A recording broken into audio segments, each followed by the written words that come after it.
अस्सलाम वालेकुम dear students. उम्मीद है आप लोग खैरियत से होंगे। जैसा कि आप लोग जानते हैं कि हम लोग फ़िज़िक्स का चैप्टर 3 जो है वो हमने स्टार्ट किया हुआ था। लास्ट टाइम जो था वो हमने न्यूटन्स के लॉज को डिस्कस किया था, Newton's first law of motion, Newton's second law of motion and Newton's third law of motion. अगर हम उसको हल्का सा रिवाइज़ कर लें तो हमने फर्स्ट लॉ देखा था। फर्स्ट लॉ में हमने देखा था अगर कोई ऑब्जेक्ट है तो वो रेस्ट पे है तो वो रेस्ट पे रहेगा, अगर वो यूनिफॉर्म मोशन में है तो यूनिफॉर्म मोशन में रहेगा जब तक जो है उसके ऊपर कोई फोर्स एक्ट ना करे। फिर हमने जो है वो उसके बाद सेकंड लॉ देखा।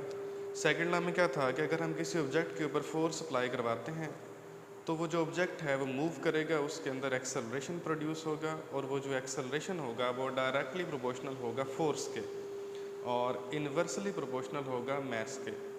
फिर हमने जो है वो उसके बाद थर्ड लॉ ऑफ मोशन देखा, न्यूटन्स का थर्ड लॉ ऑफ मोशन, जो कि था action and reaction are equal in magnitude but opposite in direction. Then जो हमारे पास टॉपिक है वो है मास एंड वेट। अगर हम डेली लाइफ में देखें तो हम मास और वेट को जो है वो एक ही क्वांटिटी कंसीडर करते हैं। फॉर एग्जांपल आप लोग भी डेली लाइफ में कहते होंगे कि मेरा जो वेट है वो लेट्स सपोज 40 kg है या 50 kg है। अब एक तरफ आप वर्ड यूज़ कर रहे हैं वेट और आगे जो है वो आप यूज़ कर रहे हैं kg। इसका मतलब क्या है कि आप मास और वेट को एक ही क्वांटिटी कंसीडर कर रहे हैं, बट साइंटिफिकली जो है ये बिल्कुल गलत है। मास एक अलग चीज़ है, वेट जो है वो एक अलग चीज़ है। Let's discuss what's the difference between the mass and the weight. यहाँ बेटा हमारे पास है मास। मास हमारे पास क्या है? Quantity of matter possessed by a body. किसी बॉडी के अंदर कितना मैटर है। आप सब लोग बेहतर जानते हैं कि मैटर क्या होता है। सो किस बॉडी के अंदर कितना मैटर मौजूद है, वो जो क्वांटिटी ऑफ मैटर है उसको हम नाम देते हैं मास का। What is mass? The quantity of matter possessed by a body is called its mass. किसी बॉडी के अंदर कितना उसका मैटर है, that is called mass. Examples हमारे पास, आप लोग जब कभी ग्रॉसरी करने जाते हैं, लेट्स सपोज आपने वेजिटेबल्स परचेज़ किए हैं तो वहाँ हम जो है वर्ड यूज़ करते हैं मास। कि सपोज़ हमने जो है कोई वेजिटेबल लिया, हम कहते हैं हमें इतने किलोग्राम ये चीज़ चाहिए या इतने किलोग्राम हमें जो है वो ये चीज़ प्रोवाइड कर दें। इसी तरह जब आप शुगर लेने जाते हैं तो वहाँ भी आप लोग वर्ड यूज़ करते हैं कि हमें 2 किलोग्राम जो है वो शुगर चाहिए, 5 किलोग्राम हमें जो है वो शुगर चाहिए।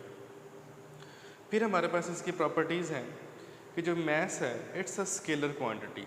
स्केलर क्वांटिटी भी हमने पढ़ा हुआ है कि हमारे पास ऐसी क्वांटिटी जिसको डिस्क्राइब करने के लिए किसी डायरेक्शन की ज़रूरत नहीं होती, that is called scalar quantity. So mass is a scalar quantity. It's unit is kilogram. Mass को जब भी हम मेजर करते हैं वो यूनिट किलोग्राम यूज़ करते हैं उसके लिए। It does not change by changing the position.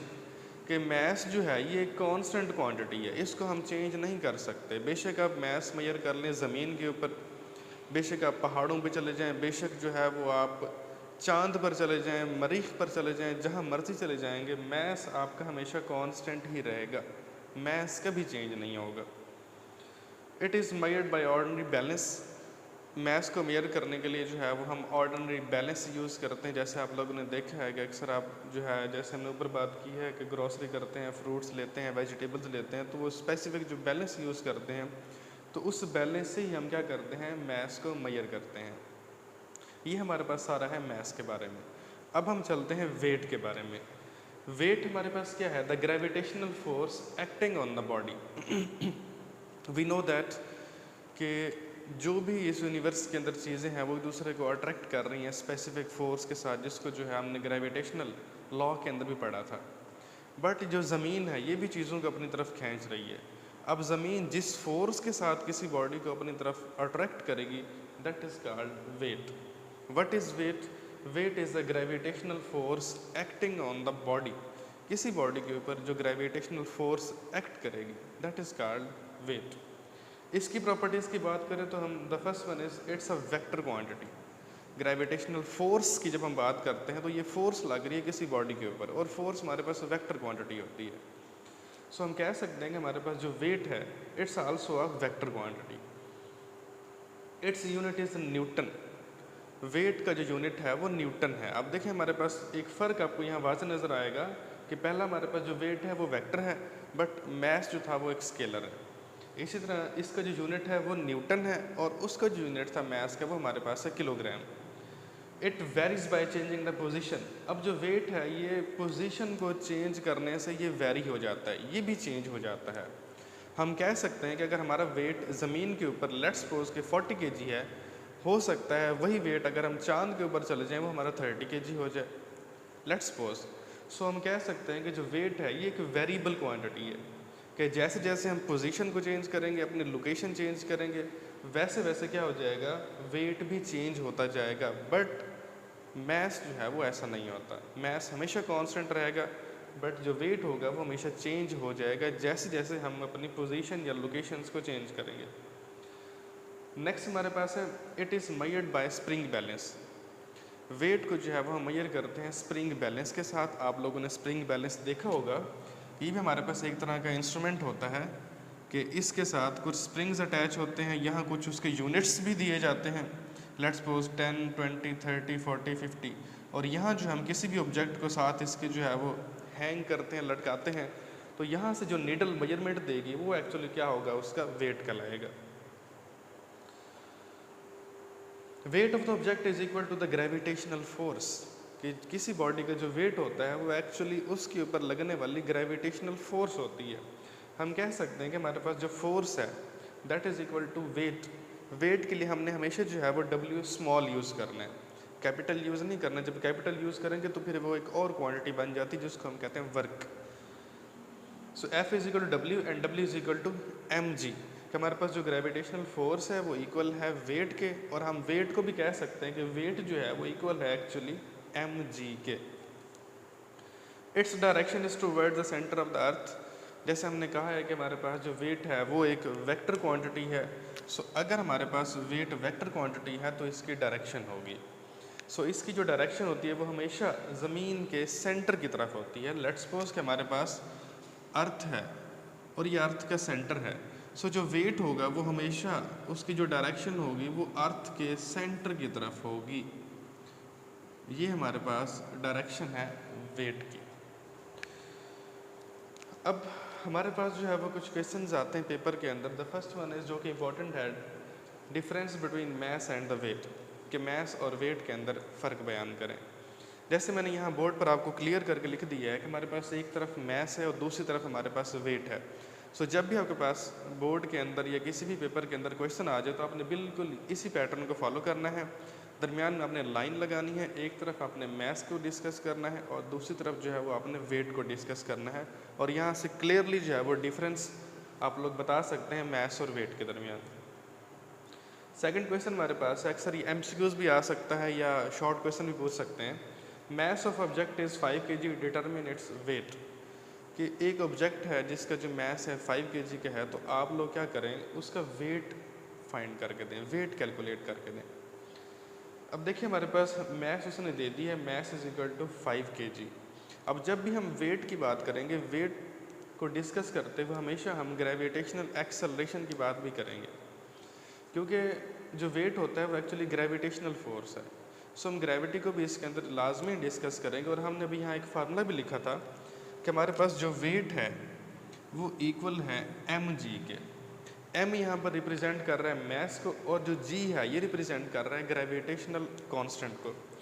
सो यहाँ m हमारे पास जो है वो 5 kg है जो कि गिवन है। साथ हमने ग्रेविटेशनल एक्सेलरेशन की वैल्यू पुट करनी है which is 10 metre per second square. We know that w is equal to mg, w is equal to mass. हम यहाँ मैस की वैल्यू पुट करेंगे विच इज़ 5, g की वैल्यू पुट करेंगे which is 10। इनको multiply करें तो हमारे पास आंसर आएगा 50। और हमने अभी यहाँ पढ़ा था कि हमारे पास जो यूनिट होता है वेट का दैट इज़ न्यूटन। सो यहाँ वेट का जो यूनिट हमारे पास बन जाएगा 50 न्यूटन बन जाएगा। इसी तरह वो पेपर्स के अंदर आप लोगों को क्वेश्चन और थोड़ी सी चेंज करके बता सकता है कि एक बॉडी है उसका मैस इतना है तो आप उसका जो है वेट कैलकुलेट करके दें। और इसके उलट भी क्वेश्चन आ सकता है। लेट्स सपोज वो आपको कहता है कि हमारे पास एक बॉडी है, उसका वेट जो है 50 न्यूटन है, आप उसका मैस कैलकुलेट करके दें। तो अपने परेशान नहीं हो जाना कि हमने तो पढ़ा था कि मैस दिया जाएगा हम वेट कैलकुलेट करेंगे, बट यहाँ केस उलट हो गया, हमें तो वेट दिया गया और हमने वेट से क्या कैलकुलेट करना है, मैस कैलकुलेट करना है। बिल्कुल परेशान नहीं होना आपने, बिल्कुल यही फार्मूला आपने वहाँ पर भी यूज़ करना है। यहाँ हमारे पास क्या है, W is equal to mg। आपको वेट दे दिया जाएगा, जी का आपको पता ही है, आपने मैथ्स कैलकुलेट कर रहे हैं तो आप वहाँ से मैथ्स को सेपरेट करेंगे, मैथ्स को अलग करके वहाँ जो है वो आप उसकी वैल्यू को निकाल सकते हैं। सो ये एक इम्पॉर्टेंट क्वेश्चन है पेपर के अंदर, ये लॉन्ग क्वेश्चन भी आ सकता है कि आप लोग जो है वो मैथ्स और वेट के अंदर फ़र्क बयान करें। यहाँ हमने एक पॉइंट लिखा था कि जो वेट है वो एक्चुअली पोजीशन को चेंज करने से चेंज हो जाता है।